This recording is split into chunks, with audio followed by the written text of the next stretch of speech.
Bon, écoutez-moi bien les petites chagasses. Moi, ce que je vous propose, c'est chacun son sous-marin. Et c'est pas une course, on prend son temps. On se retrouve à la maison avec la plus grande collection de tout cas de machin. Allez, go. Dis-moi, c'est moi ou depuis un certain temps elle a pris du poil de la bête, elle? De l'écaille de Poiton, tu veux dire? Non mais attends, de l'écaille de Poiton, c'est rigolo.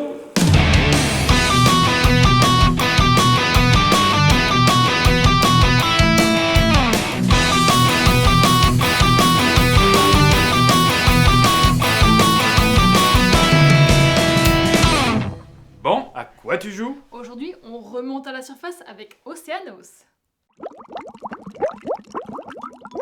Océanos est un jeu d'Antoine Boza, illustré par Jérémy Fleury. Ce jeu est sorti en juillet 2016. Il est édité et distribué par Yellow Submarine. Dans ce jeu, chaque joueur va mener sa propre expédition dans son coin. Nous sommes à bord de petits sous-marins personnels qui se présentent sous la forme de puzzles.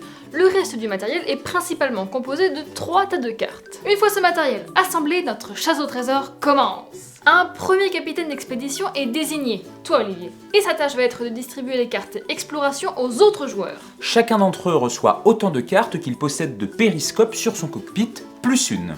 Le capitaine ne reçoit pas de cartes dans un premier temps, puisqu'un léger système de draft va se mettre en place. Je dis bien léger. Le draft est cette action qui consiste à créer sa main en faisant tourner les paquets de cartes autour de la table. Ce qui permet d'avoir la connaissance de la plupart des cartes en jeu et de décider si l'on laisse telle ou telle carte à son voisin. Ici, ce principe se résume au simple fait de redonner les cartes qu'on ne choisit pas au capitaine. Celui-ci choisit une des cartes parmi celles récupérées. Une fois cela fait, tout le monde dévoile sa carte en même temps. Ces cartes posées constituent notre historique d'exploration. Et au cours de notre périple, nous allons croiser tout un tas d'animaux trop rigolos que nous allons pouvoir mettre dans notre aquarium pour gagner des points en fin de manche. Mais il a trouvé quoi, le monsieur au fond de l'océan? Plein d'animaux gentils. Le crabe pirate, l'hippocampe à hélice, le requin marteau chic et tous leurs amis qu'il a enfermés dans sa cale pour les remonter et les vendre à son ami le poissonnier. Oh. J'ai pas tout compris. Une fois cette étape terminée, on change de capitaine et la manche dure 5 tours. Durant lesquels nous allons trouver d'autres choses sous l'océan. Mais ferme ta gueule! Nous allons par exemple trouver des coraux. Pour que les coraux nous rapportent des points, il faut réussir à créer la plus grande barrière possible à la fin des 3 manches. Ouais, parce que nous on déplace les coraux, toi tout ça, on a rien à foutre, hein. Nous trouverons également des cristaux verts et jaunes que nous pourrons échanger dans les bases sous-marines afin d'améliorer les différentes parties de notre sous-marin.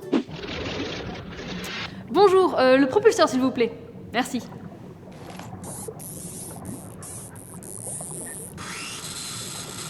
Travail terminé. Ah, super, merci beaucoup, bonne journée.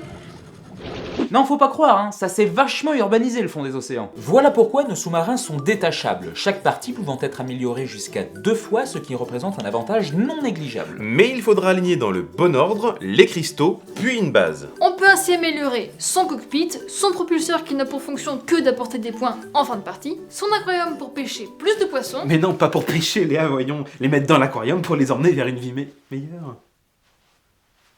ou encore le moteur et le sas de plongée. L'essence stockée dans le moteur servira à jouer une carte supplémentaire, ce qui revient à donner moins de cartes au capitaine de l'expédition et donc à prendre de l'avance.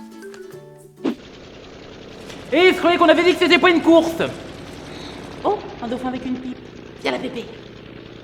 Nous pourrons également trouver des yeux de kraken susceptibles de nous apporter des malus en fin de manche. Ouh, le méchant pavot! Lorsqu'une manche se termine, nous entamons le deuxième paquet et nous allons placer nos nouvelles cartes en dessous pour créer une nouvelle ligne. Au cours de nos explorations, nous trouverons des trésors. Et ce sont nos scaphandriers qui pourront les remonter à la surface. Il suffira de les placer en bas d'une colonne où se trouvent des coffres et en fin de partie ces derniers remonteront, les récupérant tous au passage. Nous piocherons alors autant de jetons trésors dans ce sac que de coffres récupérés.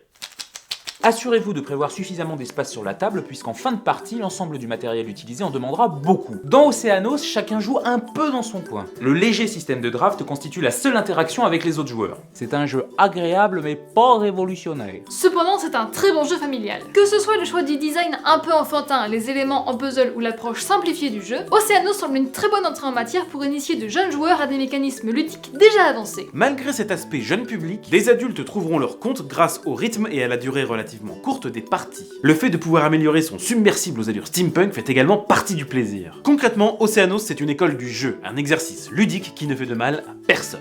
Et voilà, c'est tout pour nous les ludopotes. On espère que cette épopée sous l'océan vous a plu. Tu cliques sur le bouton rouge d'abonnement et sur la cloche pour ne rien louper. En commentaire, tu peux nous indiquer des jeux qu'on aurait oubliés et ce que tu voudrais voir ici. Tipeee, pouce bleu, partage, etc.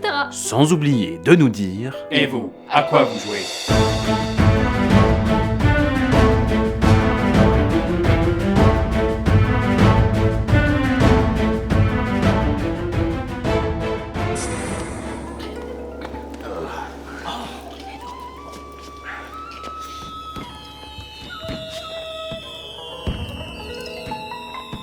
Qu'est-ce que c'est que ce bordel?